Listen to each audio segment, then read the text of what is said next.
I was a bomb. I was conceived, born, used, burst, and now I am no more. No longer having substance, I was given understanding and perhaps even wisdom to tell you my story. I'm able to remember the day that I was designed, spread out on many drawing tables, blueprints, scrolls, and piles of paper being evaluated and discussed by men in crisp white shirts under the harsh glare of fluorescent lights. I can remember the thoughtful faces speaking in terms of poundage and capability, figuring with rules and measuring with compasses until finally, with murmured expressions of agreement, I was completed. They got up, put on their coats, turned out the lights, and went home to their families. I remember being assembled quite well. The technician's name was Jim, which had been stitched in red thread across the breast of his coveralls right above the mechanical pencils in his shirt pocket protector. He had smiling blue eyes with crinkles at the corners, and his hands moved with assurance as he fitted and bolted me together. The foreman stopped by for a while to watch some work, nodding slightly, leaving after exchanging pleasantries and expressing concern over Jim's daughter's measles. Jim continued to work, taking a servo unit from the rack behind him, putting it inside another unit and placing both in their proper place in my interior, closing up the opening with a metal plate, and there I was. I was a symphony of gleaming metal, a product of effort and imagination, of technology and craftsmanship, the sum total of all my parts.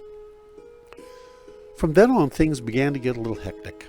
I was loaded on a cart and moved from here to there, hither and yon and back again, until I found myself in a large warehouse, where I discovered that I wasn't alone. It seemed that there were millions of us, tier upon tier, row after row, my brothers all alike, glinting, gleaming in the gray wash of concrete diffused light filtering through the maze of young cylinders, some of which had slogans in chalk such as "Hanoi Ho Ho" and "Kisses of Freedom," written by the more literary of the warehouse personnel. Some of us had gathered a blanket of dust, but such was not to be my destiny. So again I found myself, with others, taken away and shuttled around. I can remember being loaded on a train of wheeled carts pulled by a yellow tractor in time with the curses of the sergeant, whose job it was to load us. Detail men grunting and swearing while one by one we took our places in the procession and slowly snaked across the macadam airfield to the waiting planes.